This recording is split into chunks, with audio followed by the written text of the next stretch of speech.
The narrative opens with a boy whose father has abandoned him and left him to die. He makes an effort to live in this harsh world. A car follows the boy and tries to run him over as he flees for his life. The man watches the boy bleed as he escapes the blow with only minor wounds. In 2001, the boy finds himself in Vladivostok, Russia, running through the woods and dodging obstacles while the Russian man Pavel explains his survival rules in a clear and concise manner.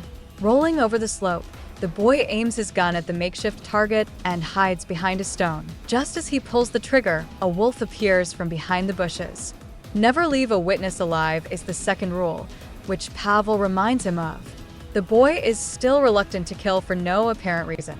When Pavel pulls out his pistol to show him how to do it, the boy pushes him, throwing off his aim.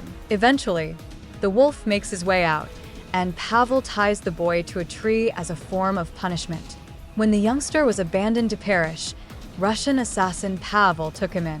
Since he believes that there is only one rule in this world, survival of the fittest, he is now training him in his own unique style. Before dusk, the boy unties himself, but he is too tired to get up off the ground. He looks up and notices that the wolf he saved earlier is staring directly at him, as though it is thanking him for saving its life. The boy realizes they have the same color eyes as he peers closely into the wolf's blue eyes. They both share the same innate desire to survive in the wild, so it's not just the eyes. In Busan, the boy has grown into a young man named Kim Soo Hyun, who has followed Pavel's career path to become an elite assassin in 2017. Fast forward to 2017. While he works on his plans to install a hidden camera in the Red Mafia's villa, he poses as an electrician. However, Pavel is still residing in his dark, cramped house despite having passed the retirement age. Despite having dementia, old Pavel is unwilling to give up his life as an assassin. Pavel believes he is being followed by his enemies, who have moved a few items around the house, and they are now there to murder him. He quickly swaps his rosary for a gun out of instinct, then descends slowly to the basement. Soo Hyun is unpacking his assassin gear in the basement following a demanding workday. Evidently forgetting Soo Hyun, Pavel shoots him, believing him to be an intruder. Soo Hyun barely makes it out of hiding behind pantries before fighting Pavel in close quarters. He is stabbed in the shoulder by Pavel, but fortunately Soo Hyun wraps his arm around Pavel's neck and chokes him until he passes out. Soo Hyun tends to his own shoulder wound because he is unable to visit the hospital. His back is covered in scars that collectively tell the tale of the lone warrior. Soo Hyun uses the hidden camera to spy on his target after tending to his wound. Karamov, the leader of the Moscow Red Mafia gang, is the intended victim. When providing a brief overview of the target, Pavel overlooks Karamov's name. Soo Hyun advises Pavel to retire from his profession as she grows increasingly concerned about his deteriorating health. Pavel tells Soo Hyun that he can handle the work and that he should go on and become independent, disregarding the advice. Next, Pavel gives Soo Hyun a childhood photo of his family that has been taped. Soo Hyun says that Pavel is his family and that he won't be left alone, rejecting his wish for Soo Hyun to locate his family and lead a normal life. Prior to retiring for the night, Pavel violates his first rule by disclosing the identity of his client.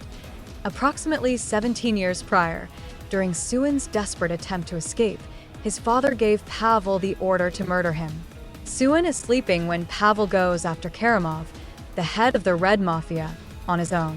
He positions his sniper to take aim at Karamov. His hands shake just before he pulls the trigger. He loses sight of the target in the scope before he can steady his aim. Pavel is an obstinate old man who refuses to acknowledge that he is getting older and that retirement is in order. Rather, he enters the villa covertly in order to kill Karamov. Soo Hyun trails behind Pavel as a backup. The guard calls for additional guards as Pavel strolls by, identifying him as an intruder. Pavel fights back, but he quickly loses the numerical advantage and finds himself in serious danger. The guard shoots him in the leg and stabs him with a knife. Soo Hyun steps in just in time to take out two guards. The final guard, a personal bodyguard and Karamov's son, is able to grab Pavel at gunpoint and drag him out. Pavel is willing to die rather than divulge the information, even though the guard is torturing him and demanding to know who sent him. The The guard shoots him in the chest without thinking twice. Soo-hyun plants a time bomb in the vent and follows it to Karamov's room while the guards question Pavel. At gunpoint, he demands that Karamov bring all of his men into the room. After accepting the bait, Karamov's son departs from Pavel. Soo-hyun discovers Pavel on the ground with serious injuries. Soo-hyun tries to assist Pavel, but he refuses and begs Soo-hyun to go. Soo-hyun, however, is carrying Pavel out of the villa because he is determined to save him. In contrast, the Red Mafia group congregates in Karamov's room and inquires as to the urgency of the call. Although everyone is present, they are unaware that Soo-hyun has made a fool of them and that the boss is dead. Once the time bomb detonates, the villa erupts into flames. Soo-hyun desperately attempts to tend to Pavel's wounds, but Pavel refuses his care. Although Pavel is aware that his time has come, he is glad Soo-hyun is at his side. Pavel expresses regret to Soo-hyun for raising him in this manner during his final moments. Taking Soo-hyun by the hand, he begs him to swear he will turn away from this path and lead a normal life. Soo-hyun is left stunned and alone when Pavel passes away before he has a chance to respond. Even though he repeatedly shakes Pavel's body, his soul has already left. Soo-hyun, a friend and business agent, receives a photo of his family from Phillips while he is still mourning the loss of Pavel. When Soo-hyun sees the same photo as Pavel provided, she calls him right away. A new woman who was visiting Phillips offered him a substantial sum of money in exchange for taking her as a client. Soo-hyun, however, turned it down because it meant sacrificing his assassin. For each target that is killed, the woman promises to send a photo pertaining to his history. She plans to send a picture after each of the 6 targets is successfully eliminated. He hears Phillips explain this to him in brief over the phone. Soo-hyun takes the job, but not before asking him to set up a place to stay because the Red Mafia has been following him to his residence. Soo-hyun follows the elderly man pursuing a deer as his first target. Soo-hyun runs like the wind and leaps into the air, lassoing the old man's leg as he approaches the edge of the cliff and points his gun at the deer. Soo-hyun is clinging to the cliffside with a rope as the man tumbles off. Despite his wounds, the man is still alive. The man's heart stops when Soo-hyun puts some fluid in his ear. As evidence, he snaps a photo of the target. When the news breaks the following day, it becomes clear that the elderly man was President Yu, the well-known CEO. Hyun Jin, a police officer from the Special Investigation Unit, shows up at the crime scene. Hyun Jin observes President Yu's face and reads his expressions as if he was trying to speak before passing away, but everyone believes it was an accident. Rather than a slip-and-fall incident, she thinks it's a homicide. Officer Park makes a cautious introduction as she searches the crime scene for additional evidence. Officer Lee explains that Park is acting dismissively because Hyun Jin holds a higher position despite being younger than him. The disrespect doesn't bother Hyun Jin. She moves on. She witnesses Soo-hyun attempting to save an injured fawn while returning. In addition to being an assassin, he practices veterinary medicine. The fleeing fawn is rendered immobile by Hyun Jin using a dark art needle. Hyun Jin offers her scarf to cover the fawn's eyes as Soo-hyun tries to save it. Rejecting her assistance, Soo-hyun transports the animal to his truck. He is confronted by Hyun Jin regarding his impolite and inconsiderate actions. Soo-hyun takes her scarf and apologizes without protesting. Then he gives his business card to her. Despite his rudeness, Hyun Jin doesn't seem impressed and tells him to call her if she needs his services again. Disappointed, she gets in her car and drives away. Soo-hyun frequently visits a nearby restaurant to pick up a customized lunchbox for his landlord. The restaurant owner appears to be preoccupied with arguments with her drug-addled husband, who is requesting money from her to spend on drugs. Soo-hyun stops the husband before he can throw a chair at her and asks the woman to make him a special lunchbox. Although Soo-hyun seems to be upset with him for interfering, the man overlooks it because he is unable to confront Soo-hyun. Soo-hyun grabs his lunch and makes his way to his vet shop. He sits down to lunch with Sugi, the schoolgirl who owns Soo-hyun's veterinarian office building. She inquires inquisitively about the scarf hanging on the side while she is eating. Soo-hyun answers all of her questions casually while working hard. A startling forensic report is given to Hyun Jin, showing that the needle found at the crime scene contained President Yu's DNA at the tip along with traces of deadly poison. Nevertheless, The presence of cocaine traces suggests that the murderer was a drug addict. Hyun Jin is shocked by this, but before she can respond, officers Park and Lee barge in with verified proof of their suspect. Soo-hyun was arrested by the police immediately after framing the restaurant owner's violent and drug-addled husband. As the proprietor of the restaurant begs desperately that her husband could not have killed anyone, Hyun Jin looks on with disbelief. Without providing an explanation, the officer advises her to consult a lawyer. The violent husband twitches in the interrogation room, suffering from a drug overdose. He furiously removes his shoe to reveal a syringe and gets ready to inject his arm. The police barge in and restrain him. The man just wants to feed his addiction, despite Hyun Jin's warnings about the consequences of his actions. Officer Hyun stays late at work to celebrate solving the case, while everyone else leaves. She thinks the drug-addled man is incapable of even supporting himself, much less pulling someone off the precipice. Officer Lee joins her, feeling the same way that she does. While on her way home, Hyun Jin is so preoccupied with solving the case in her head that she inadvertently runs over a cat. They are attempting to connect the dots, but it's difficult to get any definitive answers with the amount of evidence they have. The cat is hurt when she quickly exits the vehicle. She remembers Soo-hyun, the veterinarian who had saved an injured fawn and given her his business card, as she panics and is at a loss for what to do. She hastily brings the cat to him as his clinic is in the vicinity. Soo-hyun is a skilled assassin who takes great pleasure in blowing the heads off of his targets, but he is also an infinitely kind veterinarian. Hyun Jin breathes a sigh of relief when he successfully completes the surgery and the cat is no longer in danger. She looks around the clinic before heading out, trying to strike up a conversation with Soo-hyun, but he keeps it short. As Sugi enters the clinic, she becomes envious upon witnessing Soo-hyun conversing with Hyun Jin. She gets up to leave after grabbing her dinner off the table. Once everyone has departed, Soo-hyun heads towards the concealed room.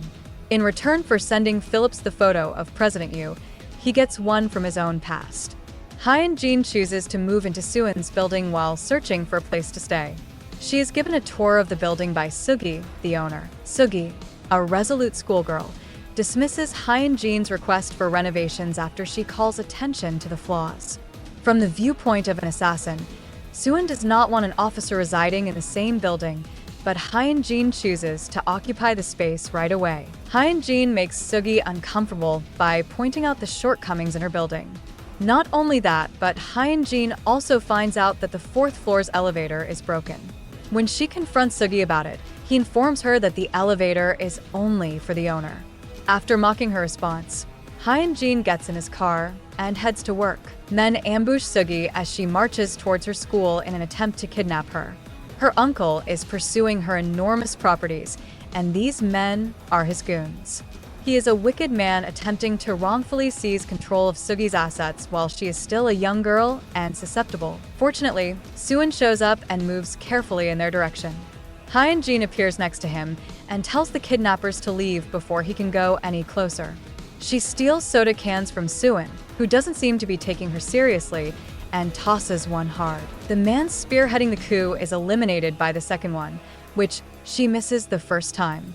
With some assistance from Soo-hyun and her fists, Hyun Jin defeats the other two men, demonstrating a strong sense of teamwork. Calling Soo-hyun, Phillips inquires about his well-being as the Red Mafia raids his home once more.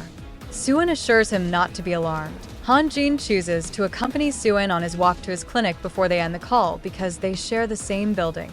They converse about the events of the last few days while sharing soda cans, though Hyun Jin only really offers her perspective during this mostly one-sided conversation. Soo-hyun has good hearing skills. Soo-hyun is secretly waiting for Hyun Jin to leave when they arrive at the clinic, and Hyun Jin greets her cat and pats her on the head. She takes a seat and begins discussing Seo-young's history. At a very young age, Seo-young lost her parents, and ever since, her only relatives who pursued her wealth were dirty ones. Soo-hyun is well aware of this because it was he and Pavel who turned her into an orphan, but he could not bring himself to murder a small child who was witness to everything that was happening in front of her. Seo-young happens to be nearby and overhears Hyun Jin talking about her past. She becomes very irate because she dislikes people examining her past and showing compassion for her. Young girls are drugged by the Russian gang Red Mafia and used as commodities for sex trafficking. Both Soo-hyun and the police had tapped his location. Hyun Jin disguises herself as a technician and slips into their hideout building, but she is unprepared for what is to come. She watches their hideout through a camera hidden in her glasses. The mafia becomes extremely suspicious of her behavior when she begins to ask too many questions and become overly nosy, but she maintains her demeanor until a captive girl breaks free from one of the rooms. Hyun Jin resists the attempt by one of them to drug her. Even though she is greatly outnumbered and in danger, Soo-hyun enters and ushers everyone into a room. With his fists and kicks, he can take out 6 guys by himself like a true badass. Hyun Jin pursues the boss of the Red Mafia as reinforcements approach. With nowhere to run, she confronts him on the rooftop, but the Russian Mafia man is too fast for her. Before Hyun Jin can even realize what's happening, he fires at her. At that moment, Soo-hyun unexpectedly appears, holding her hand and protecting her. Hyun Jin is spared, but he takes the bullet to the back. Hyun Jin maintains eye contact with him, while he shoots the Russian man with one hand while holding her in the other. When the guy eventually gets away, Soo-hyun chases after him, but Hyun Jin is left speechless, thinking back on her incredible encounter with the guy. Though Hyun Jin tries to stop him, Soo-hyun pursues the boss of the Red Mafia. As usual, her backup shows up after everything is taken care of, but it's late. Soo-hyun is working in his clinic when Sugi enters smiling. Soo-hyun is still unlucky, losing the Russian man in the streets, but he keeps thinking back to how he saved Hyun Jin and how close he was to catching the Russian guy. He queries her about her ability to evict Hyun Jin, her new tenant. Curious, Sugi tries to find out if they had a fight, but Soo-hyun tells her to go upstairs whenever he senses that she is asking too many questions. Hyun Jin, meanwhile, is still thinking about the Russian who managed to get away. She accuses herself of failing to defeat him despite coming dangerously close. Officer Lee calls her to let her know that the Russian man has disappeared like a ghost and that the CCTV footage was not able to catch him. Hyun Jin, however, is certain that he is hiding close by because his crew was discovered and his company is in shambles. Despite everything going on, Hyun Jin remembers to celebrate her birthday. She stops by Soo-hyun's clinic with a cake, and they have a little birthday celebration. Hyun Jin asks Soo-hyun if he misses any friends while they're spending time together. Soo-hyun may come across as a heartless guy, but he also harbors deep-seated feelings for his long-lost childhood friend. During their cordial exchange, Soo-hyun opens up to someone about himself for the first time. After that, he heads to his hidden room, where he stores the paper airplanes his childhood buddy gave him. He revisits a rare, happy memory as he looks at them with a mixture of hope and sadness. Soo-hyun unexpectedly welcomes Hyun Jin's foster mother to his clinic. Mother and daughter Hyun Jin don't get along well. The foster mother gives Soo-hyun a sizable payment in exchange for Soo-hyun watching Hyun Jin and documenting every aspect of her day-to-day activities. She shares how worried she is about her daughter's hazardous profession. With consideration for her worries, Soo-hyun politely declines the offer. Hyun Jin is startled to see brand new, pricey furniture and an overstocked refrigerator when she first walks into her apartment. She finds out that all of the items were brought by her mother, who visited. She is grateful for the gesture, but the invasion of her privacy bothers her inwardly. After her child died, her foster mother became mentally ill and adopted Hyun Jin as a replacement, but she never really loved her. Hyun Jin goes to Soo-hyun, and Soo-hyun sits her down to tend to her facial wound before she can even complain about her foster mother breaking into her home. He notices the Red Mafia observing him from across the street while he is occupied with bandaging her face. Phillips gave the Russian guy his address, so now Sugi is in danger. Soo-hyun worries that Seo-young, the Russian guy who is chasing her, will get away from school. Soo-hyun even gives her a whistle to blow in case of emergency. Naturally, though, why would Seo-young consider anything to be serious? Soo-hyun gets frustrated when she starts whistling for fun, but he can't warn her that she could be in danger. She calls Soo-hyun for petty reasons and then laughs wickedly, but then real danger comes when the boss of the Red Mafia breaks into her home. She bolts desperately for her life, but there's nowhere for her to flee. The Russian guy smacks her on the floor when she tries to blow the whistle. She is saved just in time by our heroic assassin, who engages him in ferocious physical combat for the third time. When Soo-hyun throws punches at him, she makes sure to give him a good smacking. Unobtrusively, Soo-hyun implants a tracking device onto his collar. After suffering a humiliating loss, the Russian man flees once more, but this time Soo-hyun stops him in his tracks. While questioning the Russian man's crew, Hyun Jin finds out where he hides. Soo-hyun rides his bike alone to exact revenge, while Hyun Jin uses the entire police force to apprehend that man. Though he might never admit it, Seo Young was like family to him, and the biggest mistake the Red Mafia boss made was to attack her. Before he leaves the nation, he locates him and confronts him. The Russian man slowly backs away as Soo-hyun points his gun at him. Soo-hyun shoots his hand as soon as it reaches for his weapon. Feeling fury, Soo-hyun is not amenable to the little ploys the Russian mafia man is making a concerted effort to buy some time. He offers to tell Soo-hyun everything there is to know about his past, including all the names connected to it, but Soo-hyun has had enough of him and blindly blows his brains out. The boss of the Red Mafia is found by the police shot in the forehead while standing on the dock. Hyun Jin is aware that the person wearing the mask reached him before they did.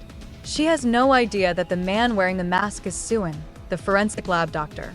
After discovering some significant hints, the doctor calls Hyun Jin to share them with her. The head wound indicates that the murderer was an extremely skilled individual. Of course, Soo-hyun is capable, but what's really noteworthy is that there is a specific cut matching the cuts on President Yu's body and the Red Mafia man's leg. There is nowhere in Korea where the blade used in the murder can be found.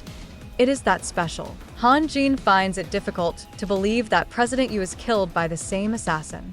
Assassin Soo-hyun is gradually falling in love with Hyun Jin, the detective, in the meantime. He has become aware of her habits, such as sharing tea with strangers and purchasing vegetables from an elderly woman. Even though he doesn't like it, he has started to like her and likes to hang out with her. It's real to see Soo-hyun expressing his actual feelings and not trying to project an image of a cold-blooded man. The elderly woman who grows vegetables hands him a bag of veggies, assuming he is Hyun Jin's boyfriend and ought to carry it. They do appear to be boyfriends and girlfriends because they are constantly together. Hyun Jin gives Soo-hyun a smile before the two of them head out. After escaping the Russian mafia, Pavel, who is now living with Soo-hyun, gives him a picture of his next victim. It's Choi Won-suk, the Korean congressman who was actually involved in a number of nefarious activities a few decades ago. In an attempt to find the ideal opportunity to approach his target, Soo-hyun starts by spying on him at the airport and taking pictures of him from a distance. To treat her sick cat, Mr. Choi's daughter calls a veterinarian. Who did she call, you ask? In addition to being an assassin, Soo-hyun is also a well-known veterinarian in the community and has been invited to Choi's home. This is his ideal opportunity to learn more about his past. As Soo-hyun tends to the cat, she slips into Mr. Choi's personal workspace. He opens a safe with a technological device and retrieves a file about the Hano orphanage. He searches through page after page and takes pictures, but he can't seem to find the number 88. There is some connection between him and the number 88 because it was a paper plane that his long-lost friend used to give him. Does he belong to the Hano orphanage's children? He locates the child profile with the number 88, but the photo is gone. He now knows that the number 88 is a male, but earlier evidence of his existence was purposefully erased, leading someone to want to erase all traces of him. His past appears darker the closer he gets to it. The orphanage was experiencing something. An intriguing update regarding the Hano orphanage is revealed by Pavel. Although it was illegal to search for the Choi Won-suk and Hano orphanage in Korea, Pavel has a natural aptitude for computer hacking. After giving Soo-hyun the address of the orphanage, Soo-hyun leaves. It's a coincidence that Hyun Jin finds himself at the suspicious orphanage at the same moment that Soo-hyun breaks in. Hyun Jin's new prosecutor, who is strange and constantly tries to flirt with her, tells her about this orphanage. They begin to remember as soon as they arrive at the orphanage. Soo-hyun recalls being hauled outside and taken somewhere unknown, as well as paper airplanes and his one and only friend. Did he truly see his friend for the last time, or was it just the last time he saw him? He is aware that he belongs to this unsettling orphanage under number 88. Hyun Jin, on the other hand, is examining and searching for information about her friend. She arrives at the brick-covered hole in the wall. As she takes out the brick, She recalls that this was their covert route, where they would swap planes. She would make paper airplanes for him, and the number 88 would bring her something to eat. Han Jin notices that someone is observing her while she examines the wall. Soo-hyun is watching her intently from behind a corner. Is Han Jin her old pal from long ago? Investigating the orphanage, Soo-hyun discovers a name tag that reads Hyun as Han Jin departs. On one of the paper planes, the same name was written. Pavel is unaware of the relationship between the two, but Soo-hyun is fully aware of it. The fourth-floor officer Han Jin and his childhood paper plane-making buddy Hyun are the same person. He is depressed about how their lives were taken from them and how they were left behind. He recalls how they were treated and how there was never enough food for them at the Hano orphanage. He can't recall how he made it out of the orphanage when all the other kids vanished. Chairman Do Jae-jun adopted Han Jin. Yoon So-hyun, the wife of Chairman, encouraged Han Jin to pursue a career in ballet, but she was never content with the dance. Han Jin goes to the orphanage and then comes back to her apartment. She recognizes the bike she saw outside the orphanage when she spots it parked in the corner. It was Soo-hyun's bike, of course. She learns from Seo-young that Soo-hyun frequently looks at her door as if he is considering her. They are called out by Seo-young for their strange behavior and exclusion of her from everything. With a firm smile, Han Jin asks her about the bike. She still needs to verify that Soo-hyun is number 88, but at this point her doubts become certainty. She extends a dinner invitation to him and the others. In her home, Soo-hyun discovers a paper airplane. "Happy birthday, number 88, is written on it when he unfolds it. As Han Jin observes Soo-hyun taking a photo of the plane, she is overcome with emotion. Both of them are now aware of the other secret, that they first became friends at the Hano orphanage. Soo-hyun and Han Jin discuss the Hano orphanage. Soo-hyun listens calmly as Han Jin shares details of her troubled past. They made her work as a forced labor despite her poor nutrition. She was living in a complete void until Soo-hyun entered her life. She clung to his light as it was like a torch in her otherwise dark life. Soo-hyun visits Choi Won-suk's home at night in order to receive answers to his inquiries. He questions Choi Won-suk about the incident that occurred at the Hano orphanage 19 years ago while he is holding him at gunpoint. He begs that he not be killed and furiously denies any role in the incident. Just as Soo-hyun is about to press the trigger, Choi Won-suk's granddaughter walks into the room, bringing back memories of Seo-young's terrified hiding in the corner. Choi Won-suk is in front of his granddaughter, and Soo-hyun cannot bring himself to kill him. Formerly, Soo-hyun was a skilled assassin who had no feelings for anyone. Without hesitation, he would pull the trigger, but now it appears that he has feelings, which is an assassin's weakness. He considers his life while glancing at all of his firearms. He cannot change the fact that he is an assassin. Pavel is shocked to see Choi Won-suk alive and well when he watches it on live television. He was counting on Soo-hyun to reach the goal, but now that the client is holding him accountable, he's in trouble. He expresses his annoyance to Soo-hyun and dashes over. Given that Soo-hyun consistently eliminates his targets, he must have deliberately allowed the target to survive. Soo-hyun has had enough of murder. Pavel finds it hard to believe that, since he has always completed tasks when he tells him, "I'm tired of living a life like this." He accuses Han Jin of brainwashing him and calls him weak. Soo-hyun tries to reassure him, saying he can explain everything to his client, but after a protracted argument, Pavel becomes irate and walks away. Pavel makes an effort to let his client know what's going on. He receives a picture from the client, instructing him to forward it to Soo-hyun so that it can force him to complete their missions. However, Soo-hyun cautions Pavel to locate his client because he is tired of missions and wants to know everything about his past up close. Soo-hyun discovers a photo of a girl while at a funeral home. It is the identical photo that the client sent after he eliminated the first target. He notices Han Jin written on the frame, which surprises him. Han Jin, who passed away approximately 19 years ago, is the girl depicted in the picture. After Yoon So-hyun, the mother of the real Han Jin, adopted Hyun, she was given the name Han Jin. It becomes increasingly unclear the deeper Soo-hyun digs into his past. In his office, Soo-hyun waits for Pavel to look into the client. He takes another look at the photo she sent. Soo-hyun surmises that the client was already aware of Han Jin's passing.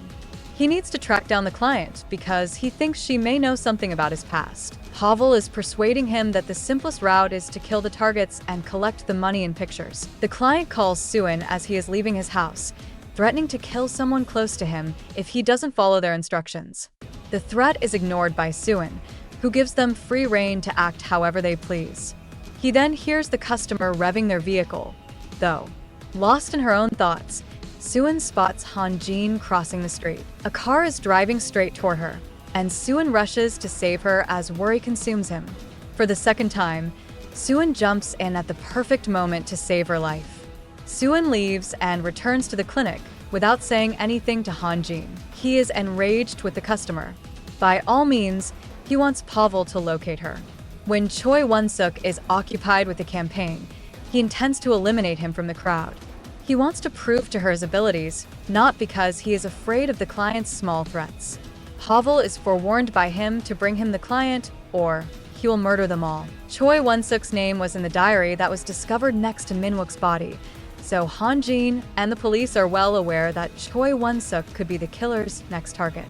Hyun Jin's friend and reporter, Min-wook. Choi Won-suk and Do Jae-jun were among the prominent CEOs and presidents whose names were recorded in a diary they discovered. Coincidentally, nobody was suspected of the one-by-one murders of Choi Won-suk and Do Jae-jun. Hyun Jin claims that Choi Won-suk is the next victim in this serial killing case. Still, she is not incorrect. Soo-hyun takes up position and readies a sniper. Choi Won-suk, the congressman, is defeated by him, and in full view of everyone. People begin scurrying in all directions. Hyun Jin is startled and looks around in case there is someone to blame. She notices Soo-hyun carrying a briefcase and donning a mask. Even though he's walking casually, Hyun Jin follows him without telling her coworkers. She approaches Soo-hyun slowly, pointing her gun at him and telling him to stop. Her heart begins to beat more quickly. His eyes, she recalls from the time he rescued her from the Russian man on the roof. All she needs to do now is remove his mask to reveal his true identity. She lets her guard down and goes for his mask. In an instant, Soo-hyun takes her hand and removes her weapons. As she attempts to knock him down with a kick, Soo-hyun removes her handcuffs from her pocket with ease and cuffs her hand on the side. Hyun Jin has never felt more irate than she does at the moment. She almost got him. Her superior officer reprimands her for allowing the murderer to escape. Although she is disappointed in herself, she is pressed for time and cannot afford to brood. At least his eyes were visible to her. Hyun Jin notices that the killer's sketch looks like Soo-hyun's eyes as she gets ready to draw the killer's face. She is starting to doubt Soo-hyun. She begins to doubt the extent of her knowledge about him. To assuage her doubts, she investigates the hospital where he ostensibly works. To find out if Soo-hyun was present when Choi Won-suk was killed, she immediately makes her way to that spot. Even though she finds Soo-hyun at the hospital, she is still dubious and wants to know if he was present when the assassination took place. Hyun Jin is instructed to ask for herself by Soo-hyun, who then puts his manager on hold. According to the manager, Soo-hyun arrived about 5 o'clock. To mislead Hyun Jin, Soo-hyun instructed his manager to tell lies. Conversely, we witness Pavel scheduling a meeting with UNI, the client. A few guys he owes money to drag him away just as he is about to meet her. He is saved by Soo-hyun, who easily defeats opponents twice his size. He requests that Pavel find UNI's cell phone's IP address, but that is not feasible because she used a VPN prior to texting him. Pavel is given the order by Soo-hyun to text UNI and requests the picture she promised. A photo of Hyun Jin is sent to them, which further confuses our assassin. Then it dawns on him that he ought to pay a visit to Yoon So-hyun, Do Jae-jun's wife and Hyun Jin's foster mother. He catches a glimpse of his history as he stands at Do Jae-jun's door. He enters the house covertly and observes the superior's party dinner up close. Yoon, the doctor and Jae-jun's business partner in dark matters, speaks with him. Organs are removed from the numbered orphans and transplanted into wealthy patients. Jae-jun is massacring a child somewhere in the middle of the jungle while there is a party going on in the house. Everything begins to make sense. Organs from abandoned children would be harvested and sold to wealthy and privileged patients. After learning of their sinister little secret, Soo-hyun plans to exact revenge. Nowadays, Soo-hyun can recall practically everything from his past. He recalls that night in his early years when he ran to Jae-jun's house to summon Han Jin. After Han Jin's mother arrived and escorted her inside, they had a brief conversation outside. He distinctly recalls being dropped off at a warehouse in the middle of a jungle after Jae-jun drove him there. There were other numbered orphanage children in that warehouse. Park received orders from Jae-jun to kill them all. One of the kids told Soo-hyun to run while Park left for a moment. Subtly hiding beneath the blanket, Soo-hyun bided his time until Park went in search of him. As soon as he was gone, Soo-hyun used his short legs to run as quickly as possible. When he finally emerged from the warehouse, Park had already notified Jae-jun, who returned to search for Soo-hyun. Jae-jun observed Soo-hyun sprinting across the center of the street. The boy was hit by Jae-jun's car while it was still raining. When Soo-hyun was placed in a bag by Jae-jun, he was unconscious. Jae-jun is currently conversing with a man while Soo-hyun is concealed by a curtain. He asks 2 questions before leaving Jae-jun's house. First, is Jae-jun my father? Second, why did they murder every child? Han Jin goes out to dinner with her co-workers in the interim. She visits Soo-hyun at the clinic to speak with him after becoming too inebriated. They discuss their early years. Han Jin expresses her gratitude that he is a veteran rather than a criminal. When Soo-hyun doesn't understand what she means, she tells her colleagues' 3-month pursuit of the head of a gambling ring. Upon apprehending him at last, he discovered that the boss was actually his elementary school buddy. Soo-hyun smiles and asks, "What if you were wrong?" Han Jin tells her that she is relieved that he was not involved in any criminal activity, or else I would have had to arrest you, which would have been very painful for me. Knowing that you and I will be forced to come out of her shell, Soo-hyun uses Pavel's phone to send her a video. Yuan-I goes straight to Go Hyun-woo to talk to him about it. Go Hyun-woo was employed by Do Jae-jun's biotech company as a researcher. Go Hyun-woo learned of Soo-hyun's sinister past and Jae-jun's practice of murdering orphans. He attempted to expose the company after quitting Soo-hyun, but Jae-jun was pure evil. In order to deal with Hyun-woo, he killed his family and set him up as the murderer. Hyun-woo made his getaway and remained hidden as he plotted the ideal retaliation. Hyun-woo is shown the video by Yuan-I, who informs him that Soo-hyun is curious about his father. She is advised to exercise caution and not undervalue number 88 by Hyun-woo. In the meantime, Soo-hyun is curious about his father and the cause of the deaths of each of the numbered children. He recalls how Park made jokes about killing the kids during their encounter. He desires retribution against each and every person connected to that horrible act. Jae-jun receives a video of an illicit organ transplant procedure from Soo-hyun as a teaser. For the first time, Jae-jun appears concerned because he doesn't want it to be reported by the media.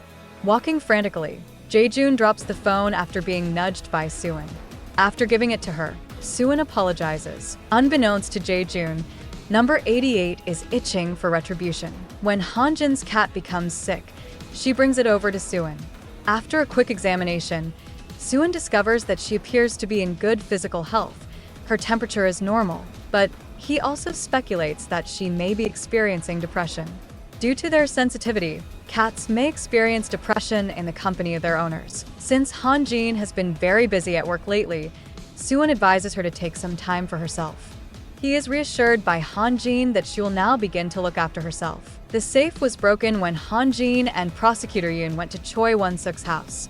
They discovered that Park was only permitted to approach the safe after questioning the maid. Park was Jae-jun's covert employee, but served as Choi Won-suk's personal assistant. Han Jin makes the decision to detain and question Park. Jae-jun, however, discovers Yuan-I's true nature. He sees a picture of a baby's ankle band that was discovered in Yuan-I's phone from his assistant. Han Jin stops over to ask him some questions while he is examining the picture. She wants Jae-jun to respond to her inquiries because everything is leading to him and his business. She questions him about the number of children who disappeared without a trace and the Hano orphanage. Without providing a single response, Jae-jun asks her to depart. Although Han Jin is unable to take legal action against him due to a lack of evidence, at least she is aware that her foster father is not a clean person. Officer Lee discovers articles from 19 years ago during the Hano orphanage controversy while going through their mailbox. According to the article, several child skeletons were discovered close to the orphanage. No one was made aware of the article because it was removed the same day it was published. However, those articles were unexpectedly sent to their address today.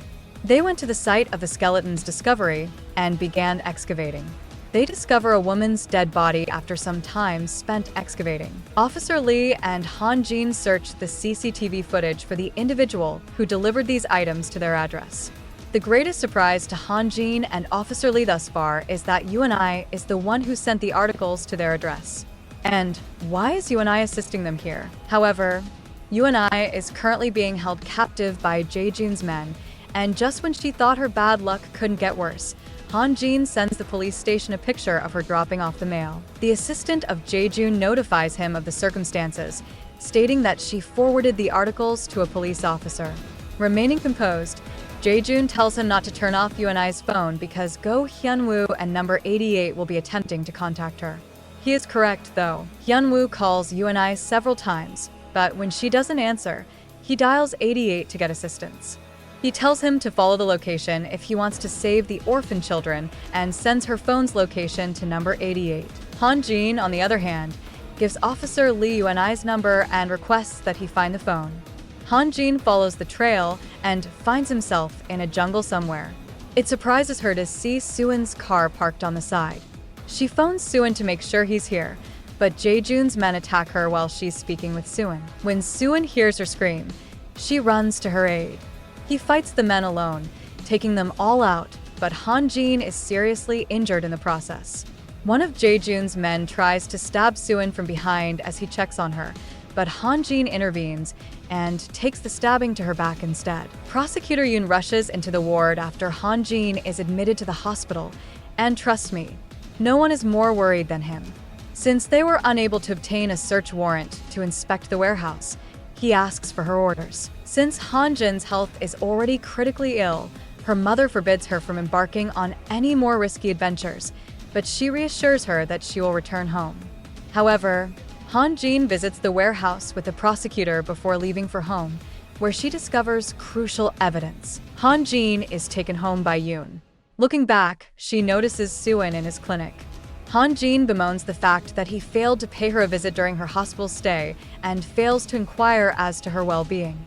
Soo-in remains silent as though he's taking responsibility for endangering Han Jin's life. Above all, though, she wants to know why she keeps seeing Soo-in in areas he shouldn't be, like last night close to Soo-in's warehouse. According to Soo-in, he went there to take care of a dog. Wishing the dog well, Han Jin enabled Soo-in to arrive and save her. Han Jin is informed by Soo-in that she can contact him at any time if she needs assistance. She is content because she can now see Soo-in more frequently. She calls him in the morning to get a lift to the office. Prosecutor Yoon is waiting for her outside the house as Soo-in escorts her out. Given that they are both going to the same place, Soo-in advises her to accompany him. Han Jin glances at Soo-in, wishing she could accompany him instead. Do Jae-jun was Soo-in's son when they first spoke, back when Jae-jun was sitting in his car outside his house. He received the same old calls from Soo-in. This time, addressing him as his father, he questioned why he had given the order to kill him in the past. With contempt, Jae-jun informs him that he is his biggest mistake. He was reassured by Soo-in that the number 88 is error-free. As their call came to an end, Soo-in accelerated and crashed his car into Jae-jun's, almost giving his father a heart attack. However, he ultimately turned the steering right. When Han Jin and Prosecutor Yoon visited the warehouse following UNI's hospital discharge, they discovered UNI's bracelet stained with blood. UNI was taken to the warehouse to be disposed of. Conversely, Soo-in sets up a camera in the hospital's VIP ward. In order to get his answers, he intends to break into the hospital covertly. Pavel tries to caution him, but we all know that Soo-in follows through on his decisions even when they are made. Chairman Ma is located by Soo-in in the VIP ward. The elderly man is the same one who was given a new heart at Seon Hospital. Following the taking of someone else's life, Soo-in inquires about his feelings. When Soo-in confronts the elderly man, he begins to feel nervous and his heart begins to race. Chairman Ma reaches for the alarm button, but his hand is too small to reach it. After pressing it for him, Soo-in walks away. He finds himself in a private lab that seems highly suspicious while checking out the hospital. He discovers numbered bottles with fertilized eggs inside of them arranged on a table. Now that Soo-hyun knows about Jae-jun's entire dark business, they create children through artificial insemination with the express intent of using their organs to benefit the elites. The Soo-hyun company offers wealthy people who have malfunctioning organs a new organ transplant for a hefty price. After setting off a bomb in the laboratory, Soo-hyun phones Jae-jun. He grants him 3 minutes to reveal the whereabouts of every child with a number and informs him that he is aware of his dirty little secret. Jae-jun assures him that he is not afraid of him and lets him do as he pleases. Though silent, Soo-hyun fulfills his wish. Oh my, he detonates the lab, causing all of their biotech research to burn to ashes along with the fertilized eggs that were kept for the VIPs. Seeing his years of hard work turn to flames has left Jae-jun feeling more frustrated and angry than he has ever felt. As all of this is going on, Soo-hyun leaves the hospital and begins to follow Jae-jun's troop. He goes to another warehouse with him. He fights with the goons in the warehouse and eventually takes them out with minor wounds. While he is about to leave, Soo-hyun hears some children crying in a room, which makes him sad that there are no children there. He opens the door and enters cautiously. Soo-hyun's emotions run wild when he sees the numbered children safe. It makes him think of the time he was kidnapped from the orphanage and taken away to commit murder. After saving the innocent lives, he is both emotional and joyful. But while Soo-hyun isn't there, Han Jin discovers the hidden chamber in his clinic.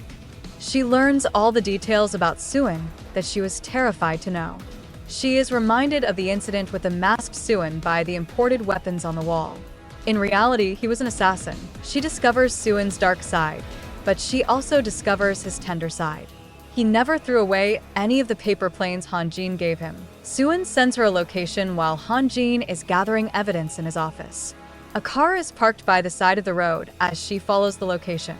Once inside the vehicle, she discovers the kids who were saved.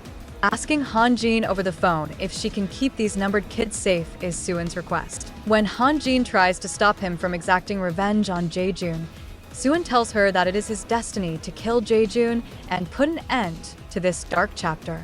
Han Jin assures him that the kids will be protected but begs, "Please, we need to talk." Knowing that she will have to arrest Soo-hyun or, in the worst case scenario, kill him if he doesn't surrender, Han Jin sobs uncontrollably.